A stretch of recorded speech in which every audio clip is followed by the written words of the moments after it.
Jai Shri Krishna.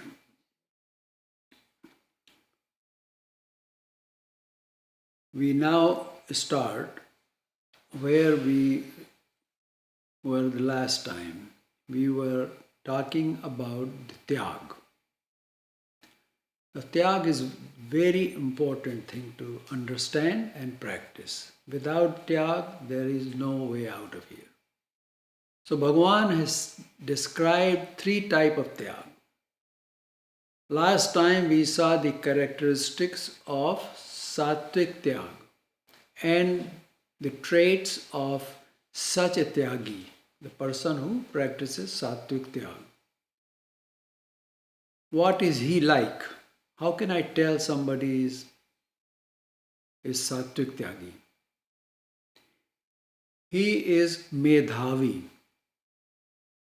meaning he has wisdom and has a steady understanding.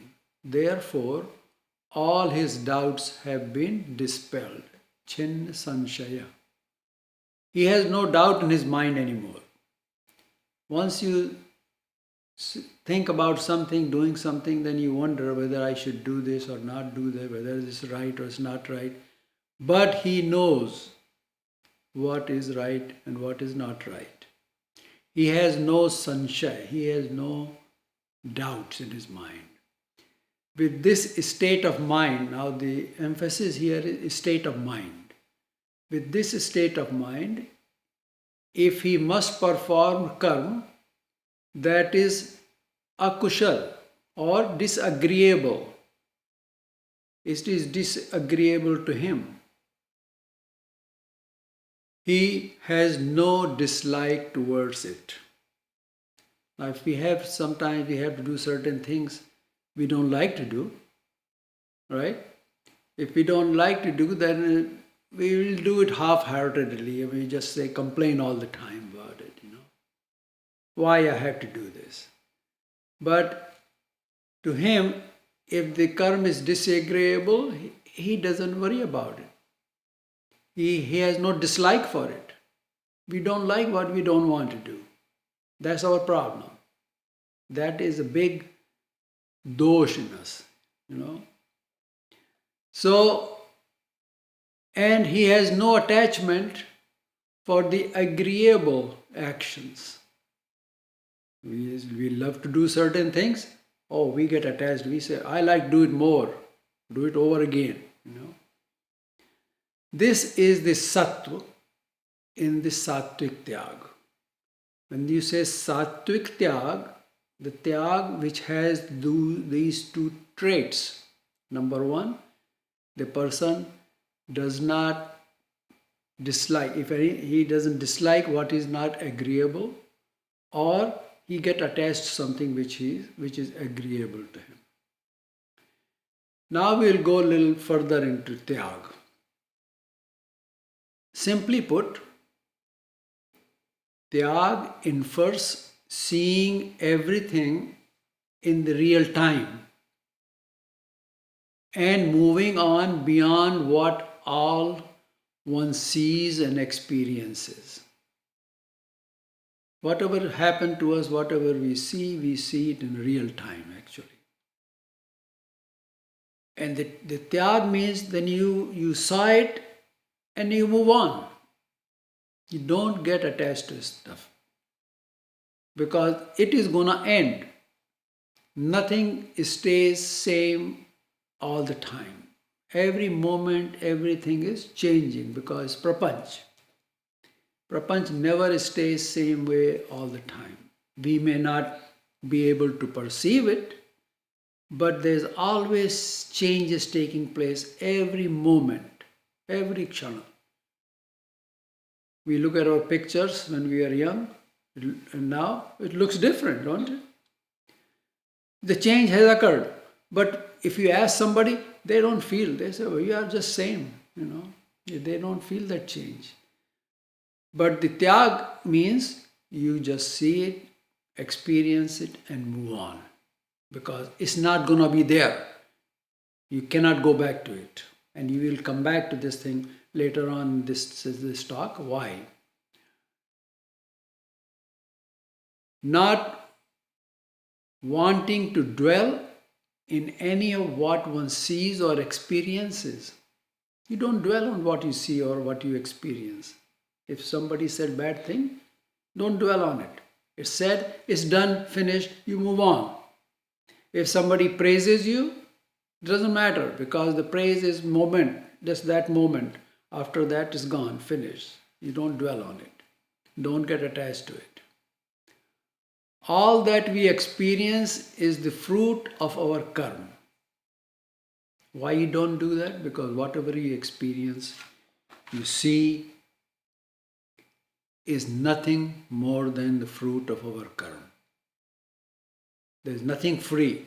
It has been paid for in our past life and we have to experience it. We have no choice in it either, good or bad, whether we like it or we don't like it. So the tyagi means, tyagi, what he does, he doesn't get attached to it or he doesn't complain about it. It is like it is and that's it, and he experiences and he moves on to the next phase.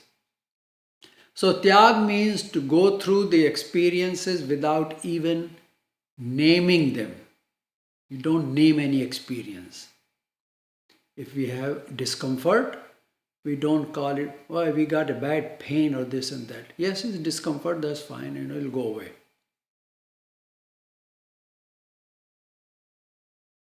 So you don't name or dwelling on them, since all shall and is ending in real time.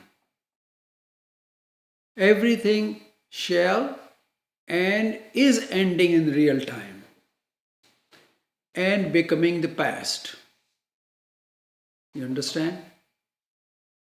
Everything which we experience in real time it shall and is ending in real time and it becomes past. That's what past is. What was, that's what past is. It's not is, but was. So if we let go of it, all this will go away for us. Make sense? We have to let go of it. If we don't let go of our pain and our sorrow and our pleasures or whatever we have, it won't go away.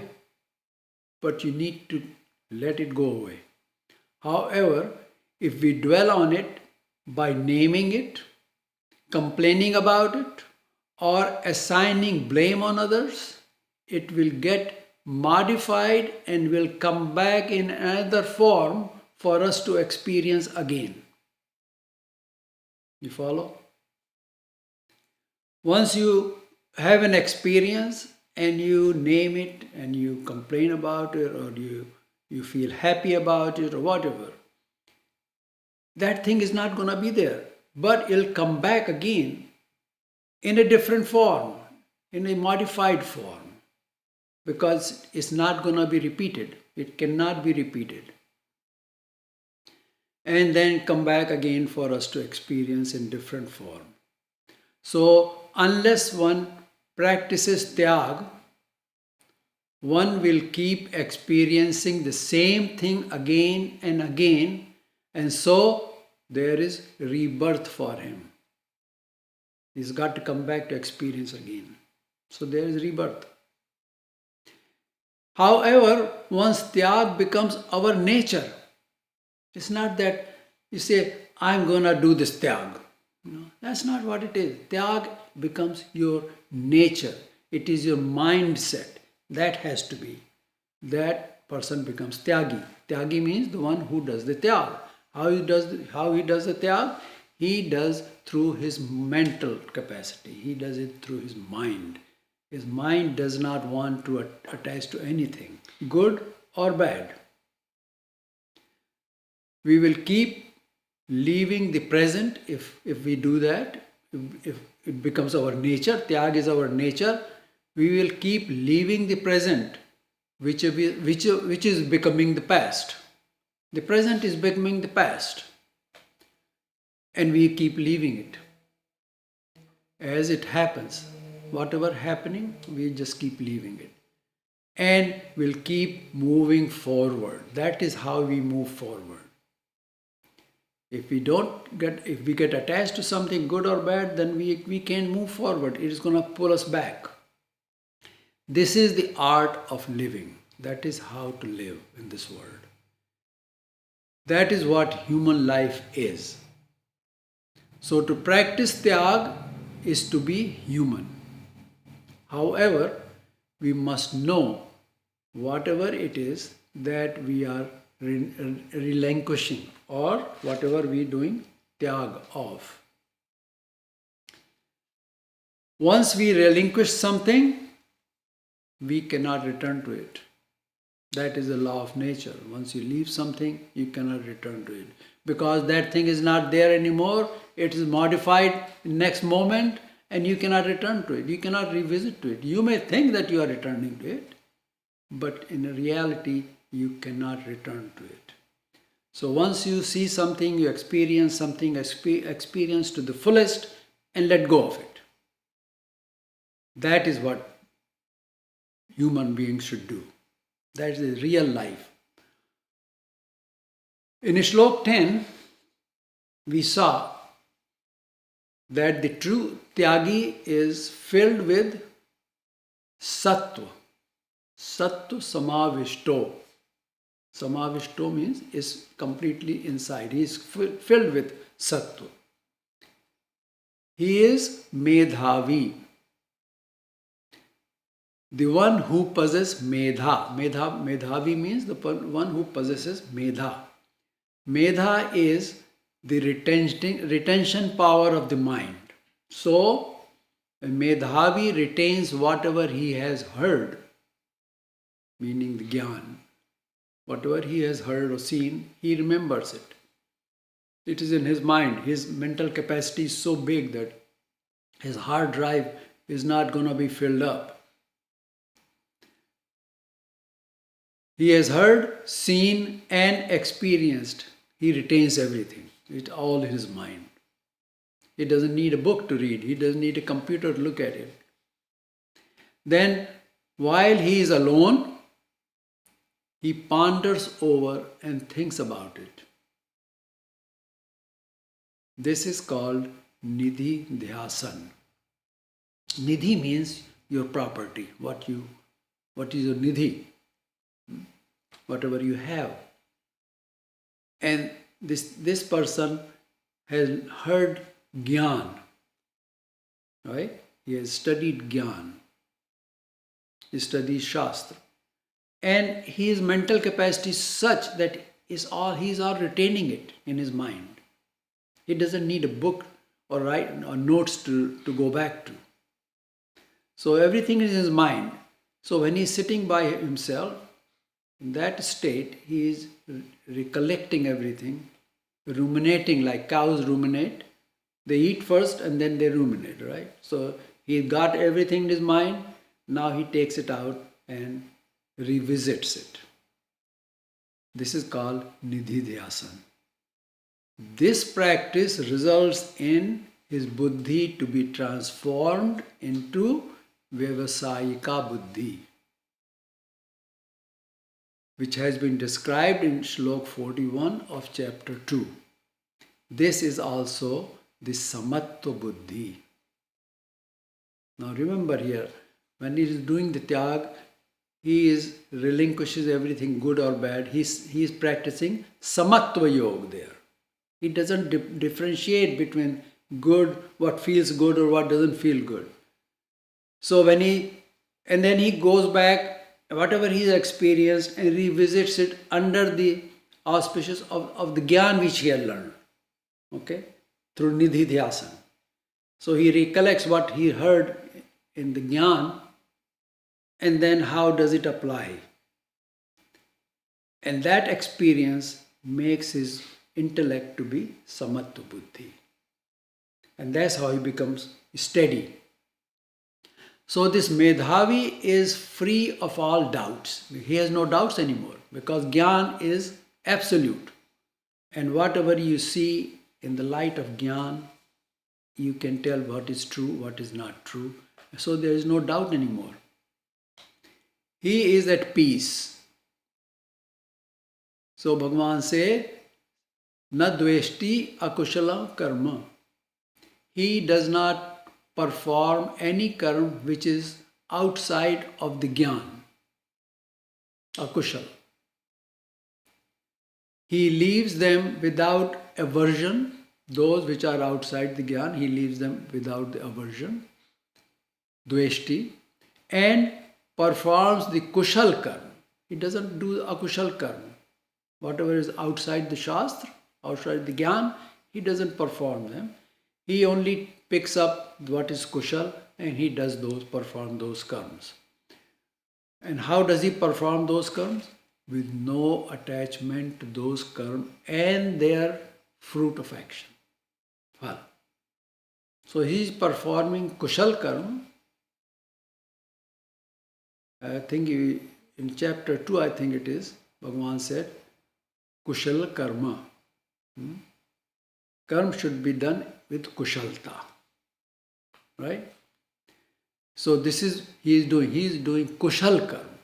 The karma which is kushal and he is doing in a kushal way, which means he is not getting attached to the fruit of the action. So this is the art of tyag, or the art of divesting. Such is the highest and best tyag. Because we have to divest everything anyway. There's nothing forever. And everything keeps changing. Our lives are changing and all possessions are changing. Everything is changing.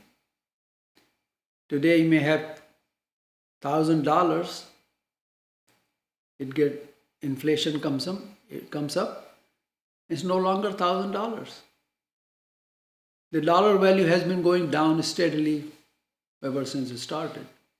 So nothing stays same. It always changes. So if we think that whatever we did 10 years ago, it applies now, we are fools. It doesn't work. Nahi deh bhrata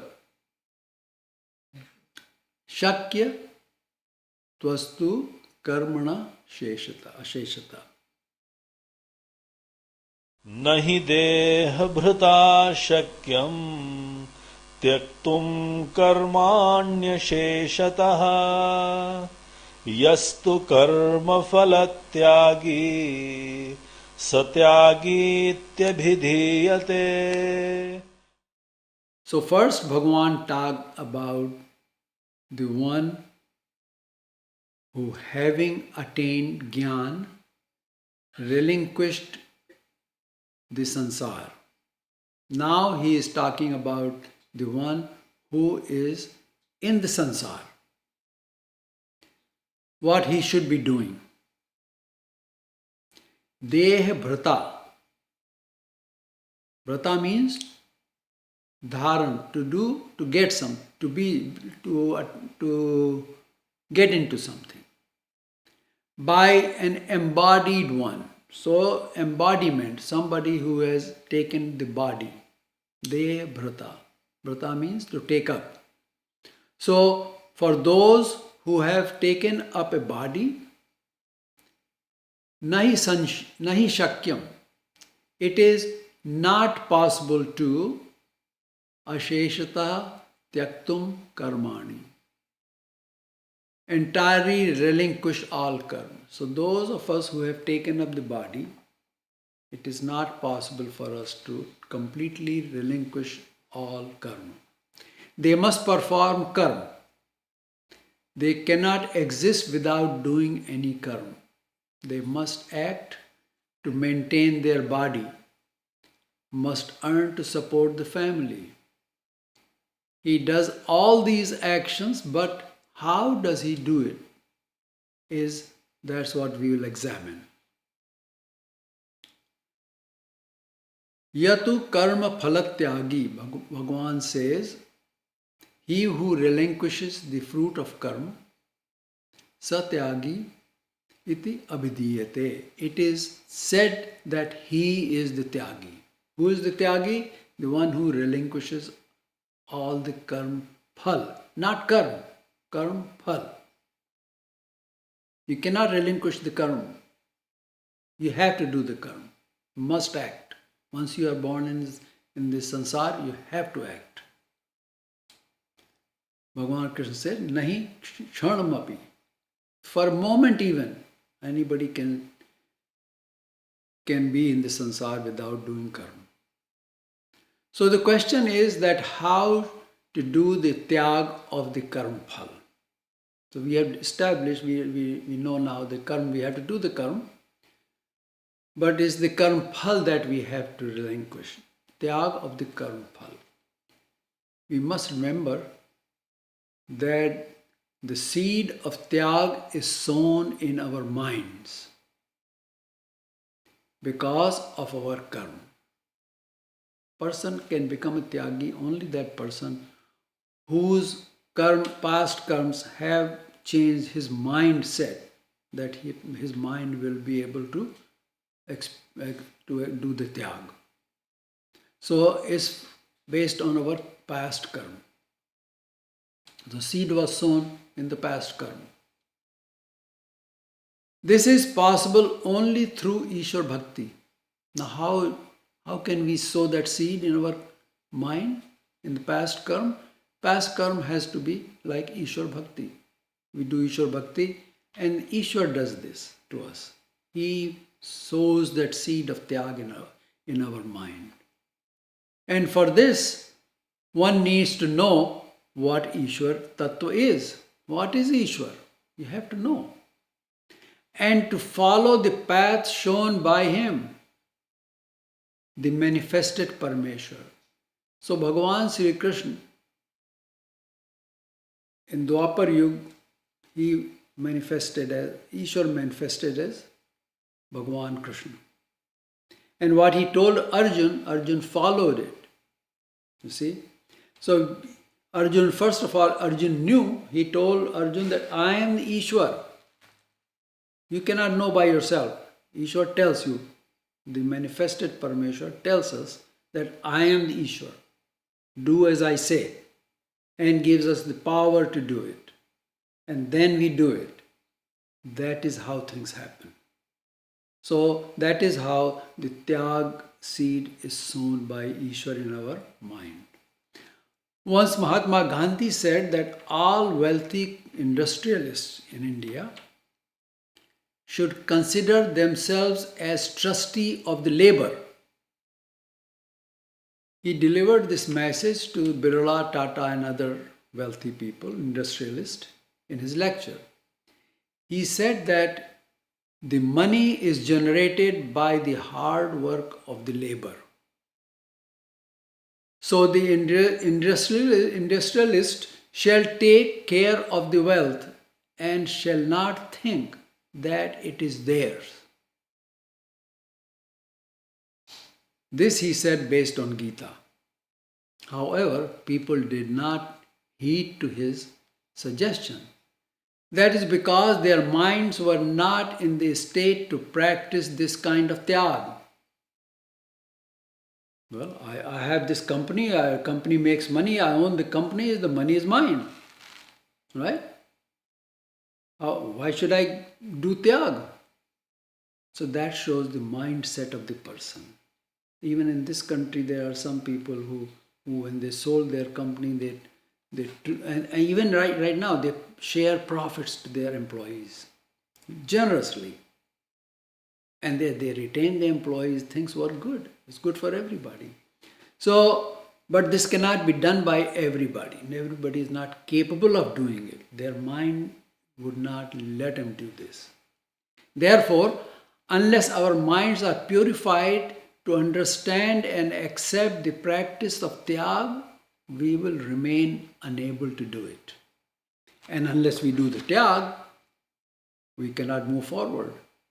We will always be stuck in the past, which is not real. Past is nothing more than modified present. It's not present, it's modified present. You see, the nature of money is such that it tends to concentrate in certain hands. That is the nature of money. You give everybody $1,000, after you go visit them after 6 months or a year, one person got all the money. That is how money works. These people work hard to obtain money, which is acceptable in the message of Gita. Gita doesn't say don't make money. Gita says go ahead. Whatever is your karma, do it. However, Gita also says that you keep your earnings, but with the understanding that Parmeshwar has given you a status and the ability through which you have this wealth. It doesn't come by your own doing. Your ability was given to you. Okay? It's not by accident that somebody goes to a big college or becomes successful. We'll see what makes him successful later on. However, do not consider it to be yours. It's been given to us. Just like our life is given to us. We did not go out in the air and say, I want this life and I'll take this life for myself. No, life is given to us. If we are able to take the life for ourselves and live it, then we will never die. We won't let go. We can let go then. You see what I'm saying? So anything which we get in this world is given to us based on our past karma. And for us to think that it is ours, it's not ours. It's given to us to experience. And that's it. That's what karma phala. If you get a mango fruit from a tree, what you do? You eat the fruit. You get the taste. And that's it. Finish it. You cannot go back to the same fruit again and eat it. It's done. Same way, our karma phala in our life is the same way. Every moment what we are experiencing is going to be going away. Just like that mango fruit. We experienced it, it's finished. Now don't dwell on it. Don't cry about it. We take the seed from the fruit and plant in the ground and wait for 10 years to get the fruit again. This is ridiculous. It doesn't make sense. You have to understand this. This must be understood. Your right is only on that part of the earning or the fruit of action which you need to sustain your life with. When this understanding will be a part of our mindset, only then we will be able to renounce the attachment to the possessions which are temporary at the best. And only then we will become true karma phal tyagi. Thus, a true tyagi is one who, remaining engaged in sansar, keeps no attachment, because to sustain life one needs only little bit. The rest of it is just show. You need a car to move around. You don't have to drive an expensive car. Expensive car people just for show, right?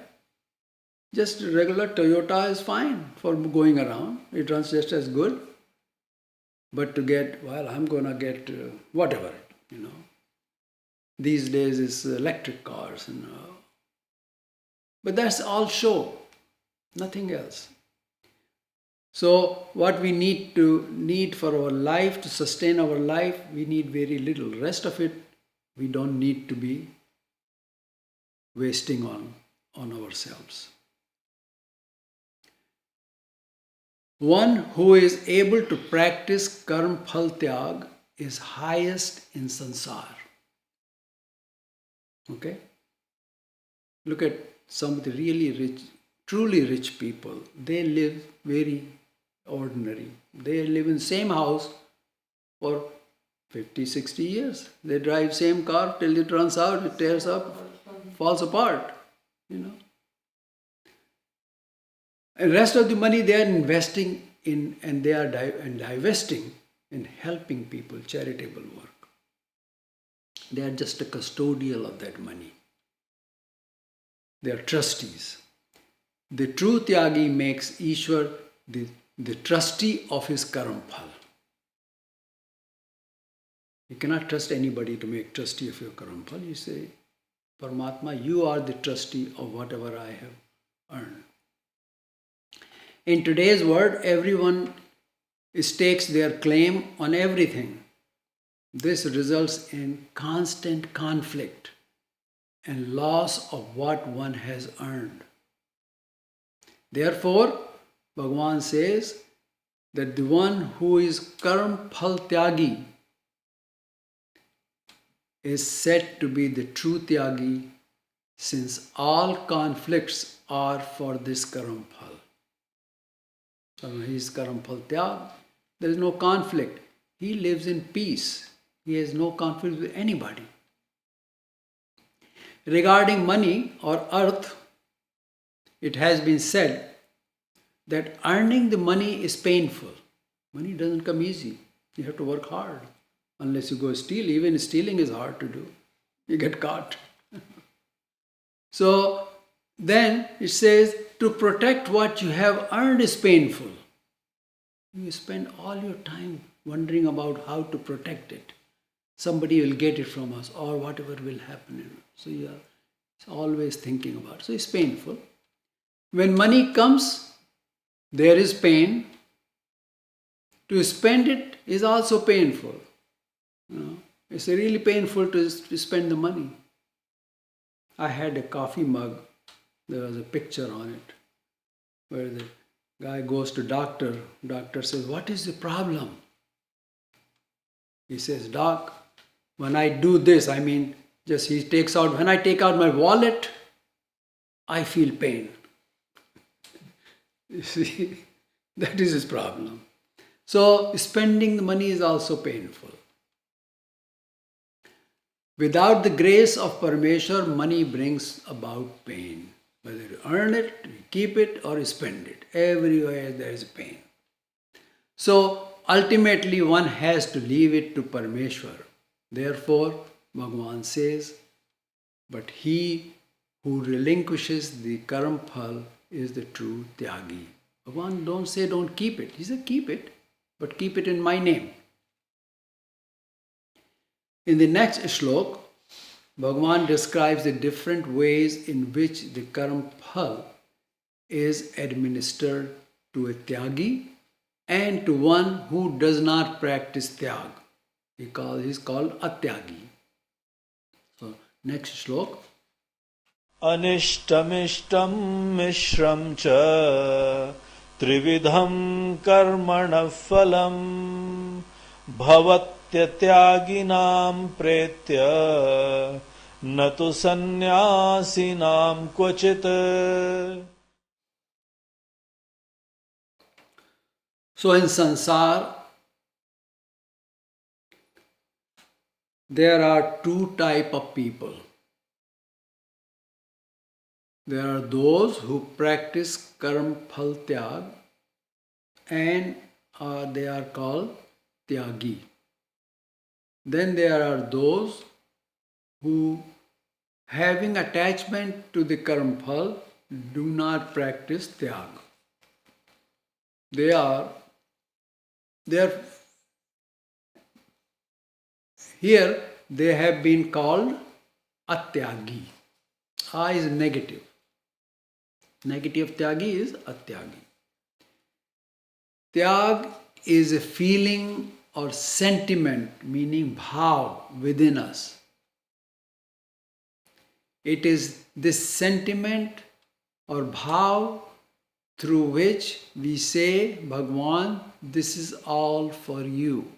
When that bhav comes into us, that we know whatever we have gotten, that Paramatma has given to us, that means it must be His. He just gave it to us. You see? He gave it to us to do something with it. And that's it. Not to keep it as your own. It is His. When that bhav comes into us, those of us who lack such a feeling, that person is called atyagi. Okay? It's clear? Once we have this bhav that we know through Gyan that we have been given, and we have been given all this by Paramatma. Bhagavan says in Gita earlier, he said, your job is to do the karma. I am the one who gives you the phal.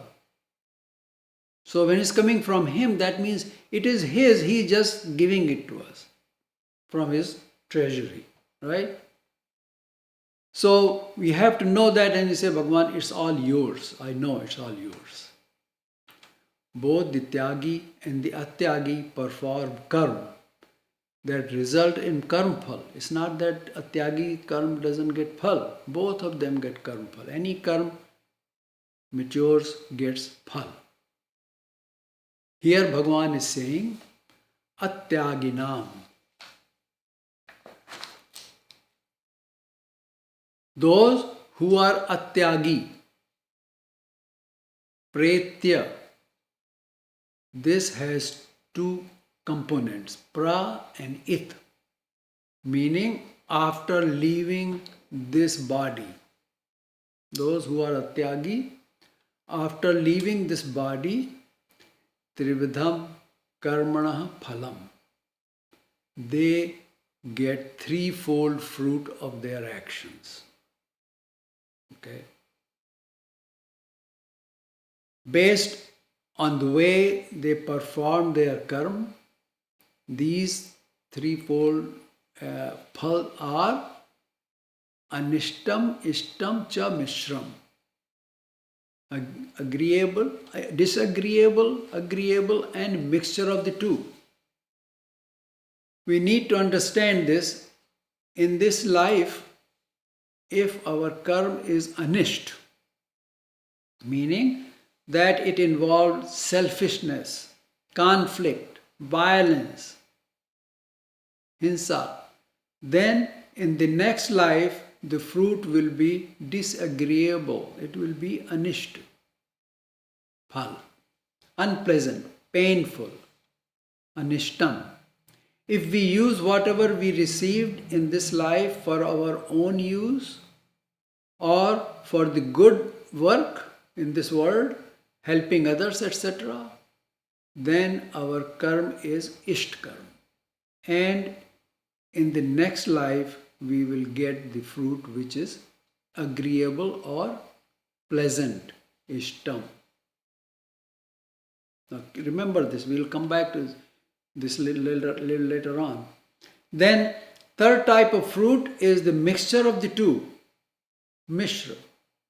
Here we did karma for ourselves, others, as well as for Paramatma. The fruit of such karma will also be a mixture of our actions. The one who is atyagi receives these threefold karma phal after leaving this body in next life. On the other hand, the one who has relinquished all by offering it to Paramatma and did this with the feeling or sentiment of tyag. Now, by now you should know what tyag is. What happens to him? Tu sannyasinam kvachit. Na tu sannyasinam kvachit. All his karma, phal, anisht, isht and mishra, and right here in this life. Why? Because he practices tyag right here in this life. So whatever karma he did it for Paramatma. He did as tyag. He just did the tyag of all the fruit of action. So there is nothing left for him to experience in the next life. So he doesn't get all this isht, anisht and mishra phal. Only one who is a tyagi, they are administered in these three ways. So those who are a tyagi, whatever karma they do in the present life, is threefold fruits are experienced by them in their next life. However, those who are tyagi, they have relinquished any fruit of their present karma to Paramatma. Therefore, there is no fruit of his karma in any time.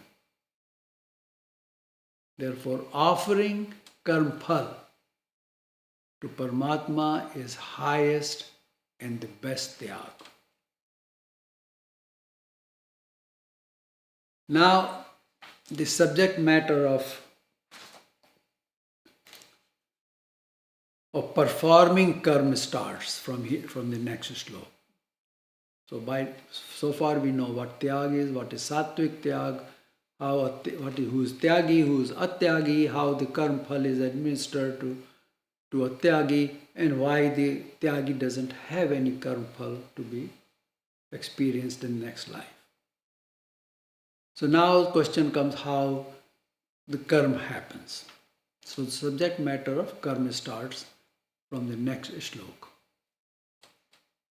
पञ्चैतानि महाबाहो कारणानि निबोध मे साङ्ख्ये कृतान्ते प्रोक्तानि सिद्धये सर्वकर्मणाम्. In this section, Bhagavan wants to tell Arjun that there are 5 causes for any karma to happen. 5 causes. The word kratante means there's 2 parts. Krat, ant. Means where it is described as to how a karma comes about and how the karma phal is decided and given. What is the end? Krat ant. What is the end of any action? What is the end of the action is karma phal. Okay? When you do something, is completed, then that is the phal of that karma. So where it is decided, the end of any karma results in its phal or fruit or the fruit of action. This is called karma vipak kriya. Vipak means to mature. How the karma matures and becomes a fruit. You did some karma and it matures and then becomes a fruit and you experience it. The same thing, karma, but it turned into a fruit. Okay? Or the fruit of action. So action is done, now there is fruit of action left for you to experience. The karma and the manner in which it is performed decides what will be its fruit or the end result. Okay? Now you're cooking something, you took all the ingredients and you know how to do the cooking, how to make this dish. When it's all done, that karma is matured and what you got? You got the dish. That is karma phal. That's how to understand it. There's nothing secret about karma phal. That same karma becomes its own phal. So whatever we do, that's what the phal is going to be. We will take an example for this. Person doing the worship of sattvic, a part of worship in sattvika, a part of the worship is to do annadan. Whatever sattvic worship is, it involves annadan. That is the best dan.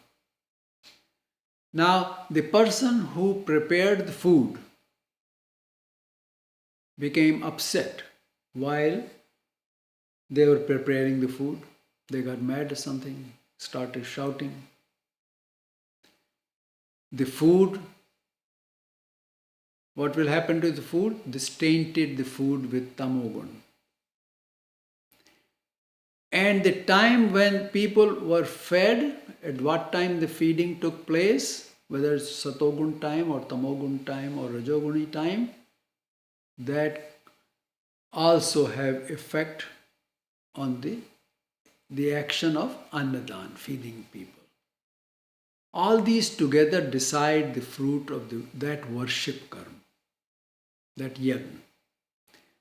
This is what is called karma vipak prakriya, the method of karma to mature. Who gets what fruit of karma? To tell this, Bhagavan had to describe to Arjun the methodology of doing karma. Bhagavan says, Arjun, Sankhya, in Gyan, where it has been said, Krat Ante, what will be the end result of any karma? There, Sarva Karmanam Siddhaye, for the siddhi of all karma, for maturation of all karma, for all karmas to complete. Panchayatani Karanani Pravaktani. Panchayatani Karanani Proktani. Proktani means has been said. 5 causes have been said. Nibodh me, you know these from me. He is going to tell Arjun what are these 5 causes of maturation of all the actions are. At this point, we will take an example. For a king, if he wants to do something, he orders one of his ministers and says, go ahead and do this. I want you to do this. So a king says to his minister that go to Varanasi and give alms to people. Bhikshuk. Now in this action, although it is the minister who carried out the action, the instigator is the king. It is like people say to somebody, you say, get it done. Meaning, you will have someone else to do it on your behalf. This is called causal verb, preranarthak kriya. In Sanskrit, there is a verb called karoti. That means he does this action. And then there is a karyati. He has someone to act for him. In this case, the one who is doing the action is not the real doer or the karta. He is a means or the instrument, karan, because he is an agent representing another person. So, according to Bhagavan Sri Krishna, there are 5 causes in completing or the siddhi of any karma that have been described in Jnana Yoga. These you hear from me, he says Bhagavan to Arjun. What are these 5 causes? Described in the next sloka. अधिष्ठानं तथा कर्ता करणं च पृथग्विधम् विविधाश्च पृथक् चेष्टा दैवं चैवात्र पंचमम्. The first one is adhishtanam. Adhishtanam. The one in which the karma is done. You need a place to do the karma, don't you? You just cannot do in the air. Even in the air also, there is a place there, a space. So you need a place to do karma. For every karma, there is a cause. One first cause is adhishtan. Here it is the complete or yukt human body. Here adhishtan is human body which is complete, has no deficiency.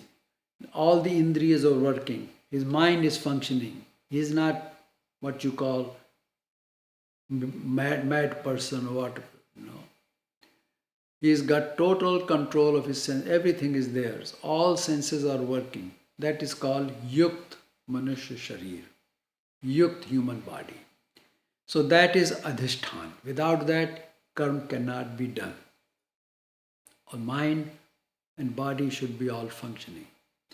The actions are done by animals also, but they are incomplete and do not result in a fruit thereof. They don't get any fruit of action. So they just come here to experience and they finish their life and they go on into the next life. There is no karma done by anybody except complete human being. The complete human body is adhishthan in two ways. First, we cannot do any action without the physical body. So the physical body is there. Secondly, because the complete human body has powers or samarth of all devata. Every devata is in this body working. When we are breathing, Vayu devata is working. It's just happening by itself. So there is power, samarth of devata samarth. When we look at something, there is Surya samarth in our eyes. So we can see. That's why without the light, our eyes cannot see. There are 5 Jnanendriya, 5 Karmendriya. The Jnanendriya tells when and how to act. Okay? That's what Jnanendriya does. And Karmendriya do the action. Thus, complete human body is the greatest adhishthan. No karma happens without it. So adhishthan, this is adhishthan. Next is karta, the doer. So if we take the yukt human body as adhishthan, the doer or the karta is the jeev which has occupied this body. So the jeev in the yukt sharir is karta. Situated in a yukt human body, the jeev performing the karma earns the karma phal. Okay, the second. Third one. Next one, next comes karana. This includes the means which are used in doing any karma, the instruments. For example, in a yagna, one needs to have fire kund, yagya kund. Proper kind of wood. Every different yagya requires different kind of wood to be burned.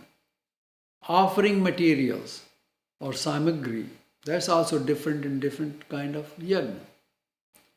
Ghee, a sacrificial ladle. It's called shruva. It's made out of wood or copper. So that's what you use to put ghee and ahuti in there. So these are all karan. These are karan or means in the karma of yagna.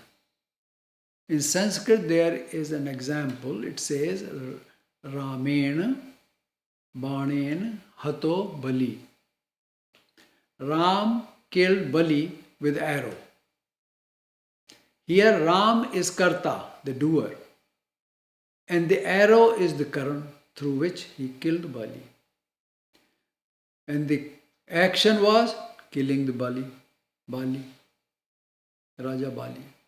So, the yukt human body is the adhishthan, the jeev who's set to do the karma becomes the karta, and the means used to do the karma becomes karana. So, karta, karana. The fourth factor mentioned includes different functions of manifested kind. Vividha cha prathak cheshta. For example, in yagna, reciting the mantra is one cheshta. Making offerings is another cheshta. These are different kind of cheshtas, different kind of activities which takes in to make karma. The fifth cause for the factor for karma is daiv. Daiv cha ev atra panchamam. Daiv or the presiding divinity. Now what is presiding divinity? Presiding divinity is the bhagya or sanskar of the person who is doing the karma, which is his past karma, accumulation of all the past karmas. That makes our sanskar. That is our bhagya. What is bhagya? Bhagya means what we are going to be getting. That is bhagya. So whatever we have done in the past, many lives, for many yugs, many jan, we have done some good, some bad, some different thing. That makes our bhagya. That is how our sanskars are molded. This means that the karma done in the past life is also instrumental in the present karma. For example, if you're doing a yajna, and if your bhag doesn't have, daiv doesn't, there is no daiv which says that you should be doing the karma of yajna, the rain will come. When rain comes, you cannot do the yajna outside in the open. So the daiv or the Paramatma has got to be there, also part of any karma. That's the final thing. The other meaning of daiv is Paramatma. Unless we ask for the help of Paramatma, and the karma does not succeed. In the next slok, Bhagavan says that these 5 causes apply to every karma. शरीरवाङ्मनोभिर्यत् कर्म प्रारभते नरः न्याय्यं वा विपरीतं वा पञ्चैते तस्य हेतवः.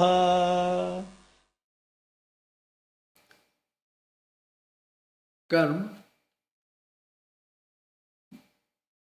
meaning good karma or the karma allowed in the Shastra. What is a good karma? Which is allowed, prescribed in the Shastra for us to do.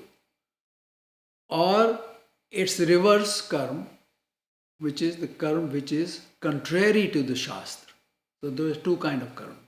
Both type of these karmas, yat karma, whatever karma, whether it's viparit karma or Shastra karma, vihit karma, whatever karma, prarabhate naraha, that a person starts, whatever karma a person starts, are done with, number 1, sharir, the body, vak, vacha, and mano, mind, body, or speech. Mansa, vacha, karmana is done by these through 3 ways. Panchayate, panch et tasya hetava. For all these 5, meaning adhishthan, karta, karan, manifold different functions or activities, and the most important is daiv. They are the causes.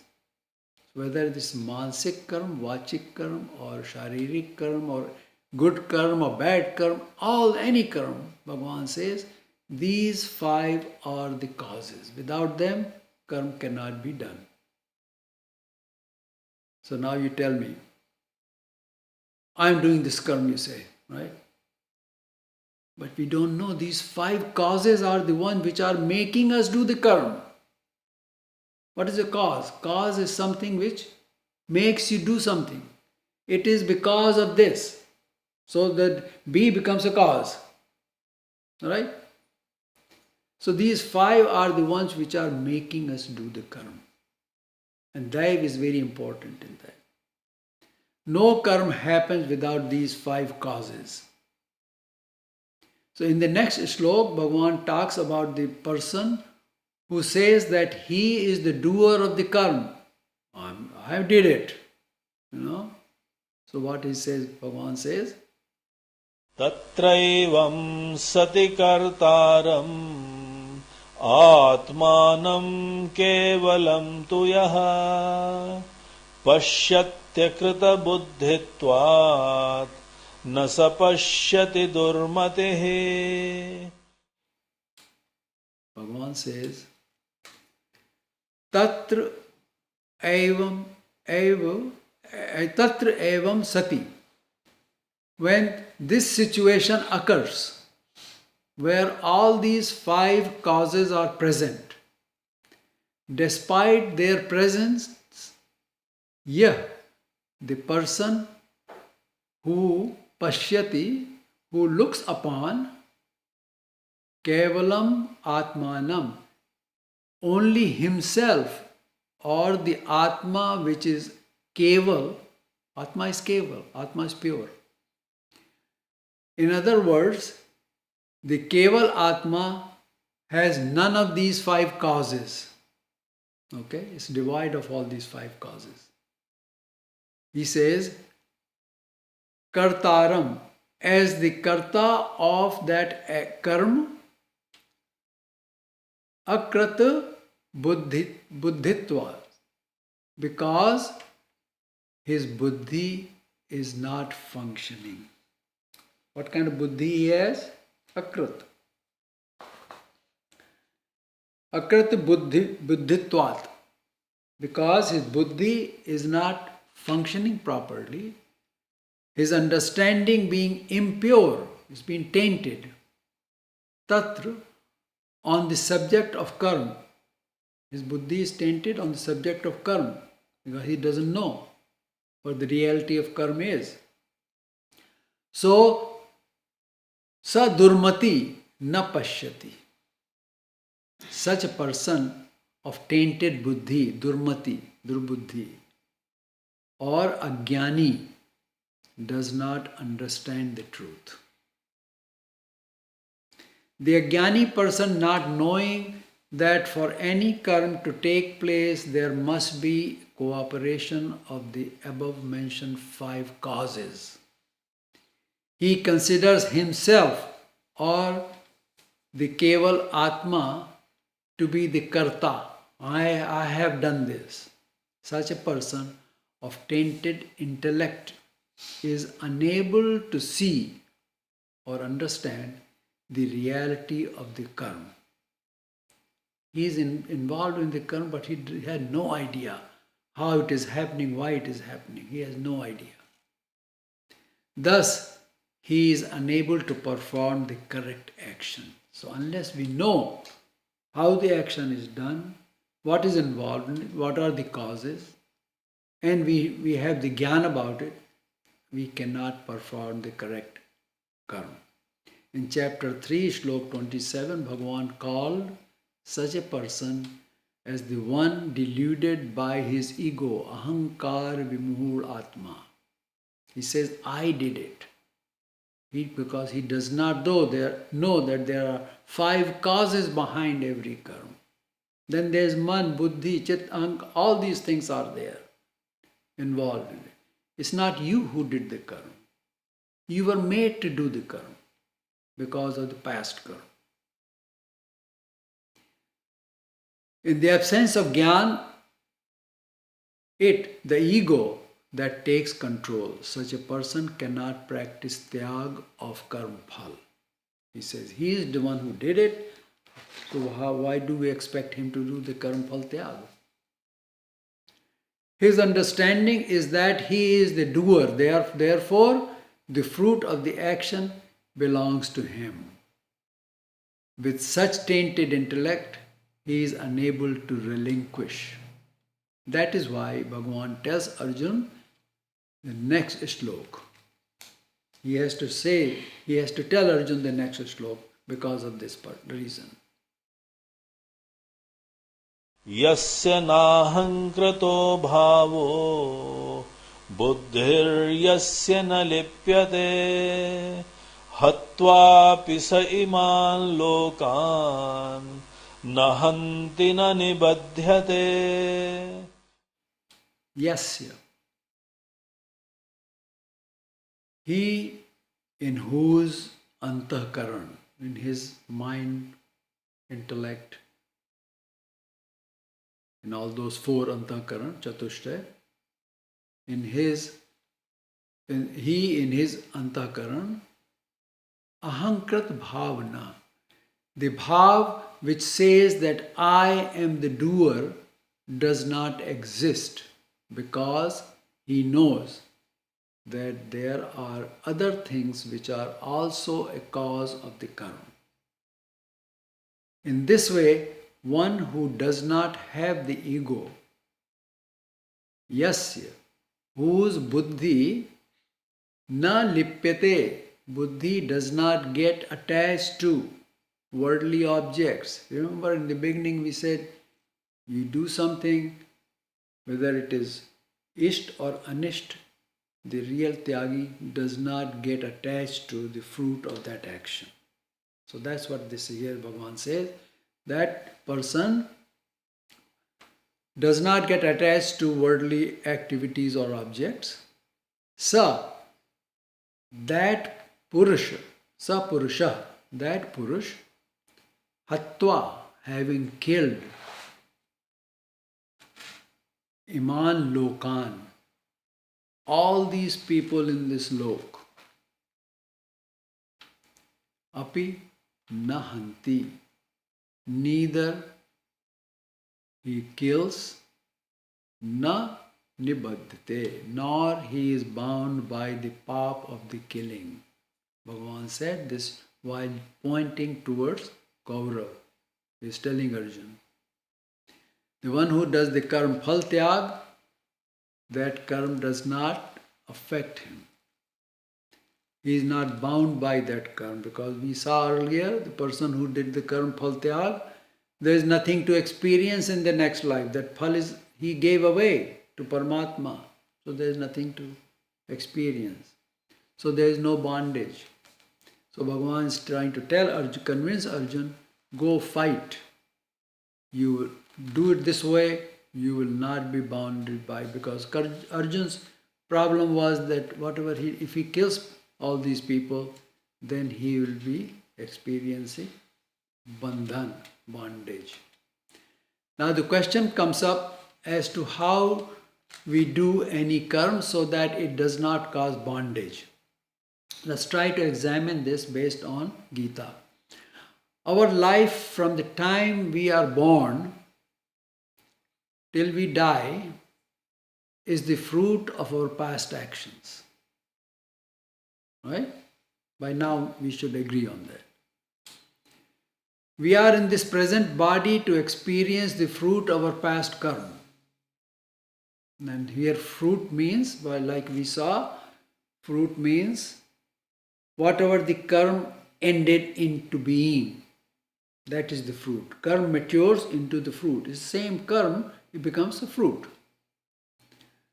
From the moment we become 8 years of age, our Dehabhimani Devta, the Devta which gave us this body, informs us that from that moment on, we will be responsible for all our actions. That's why you see in any court, a child 8 years or under is not punished, he is forgiven. Now, the only way out is to transform the karma into a karma. So from that moment on, what we have to do is transform karma into a karma. Here Bhagavan is telling Arjuna that so long as there is no ego involved in any karma, it does not cause bondage. So first, we must acknowledge that whatever is happening is our karma phal, and Bhagavan says that do the tyag of the karma phal. When we offer any karma phal to Parameshwar, then we become only his agent and will stay out of the ownership of the karma. You see? Once we take the ownership of something, we are responsible for it. You own a car, somebody hits or you hit somebody, you are responsible for that action. So that's why we buy insurance, you see. But it doesn't erase the fact you still get the points on your license. So it doesn't. So you're responsible when you take the ownership. And what? Why you take the ownership? Because of the ego. So Bhagavan says, as long as your ego doesn't come in the way, you will not be bound by it. Like he said, chapter 11, Shlok 33, Bhagavan tells Arjun, Nimittam avtram bhava sabbe sachin. You only become my agent for this action. And he showed him, see, I kill every one of them. You're not the one who's gonna kill. You're just carrying on like an just fake action. In that case, Arjun is not going to take ownership of that karma of killing Kaurav. So we need to offer our life in the service of that one Almighty Parmeshwar. Once we learn how to do that, and that bhav comes from within us, it becomes part of our mindset, then our actions will not be wrong actions, and they all will be Parmeshwar action, and we will not be bound by the phal of that action. So that is the key. Anything we do, we need to take as our duty, and before proceeding, we must offer it to Parmeshwar and do it in His name only. This way, we can escape from the bondage of the karma. Okay?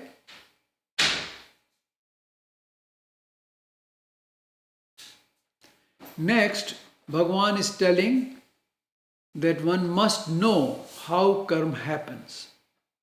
That question which comes in front of us is whether we should do this karma or not. We are always in sunshine, whether we should do or not, be or not to be, right?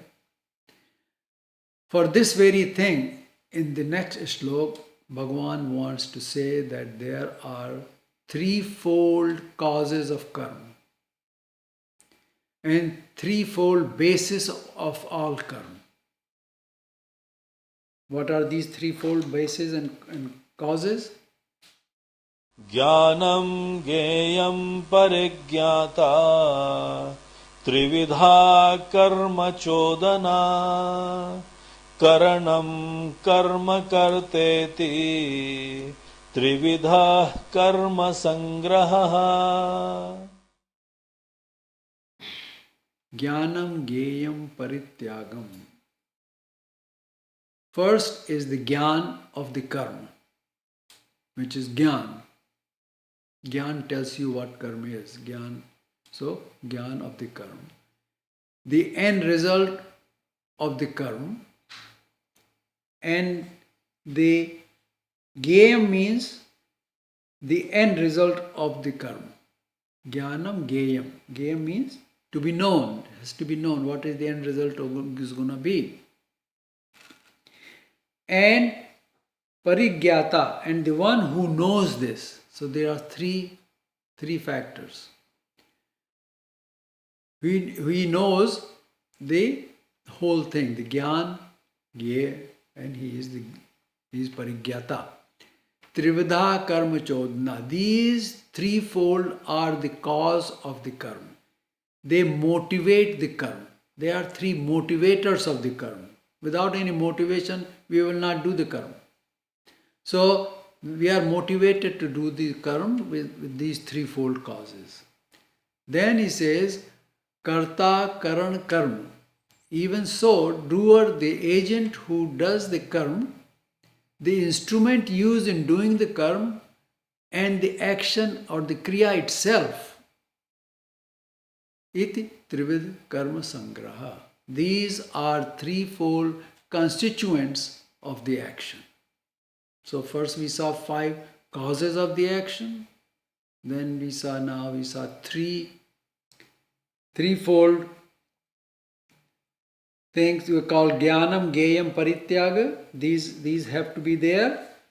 They are threefold ways the karma happens, causes of the karma. And then they are the motivators to do the karma. And then there are threefold constituents of the karma, which are karta, karan, and what is the third one?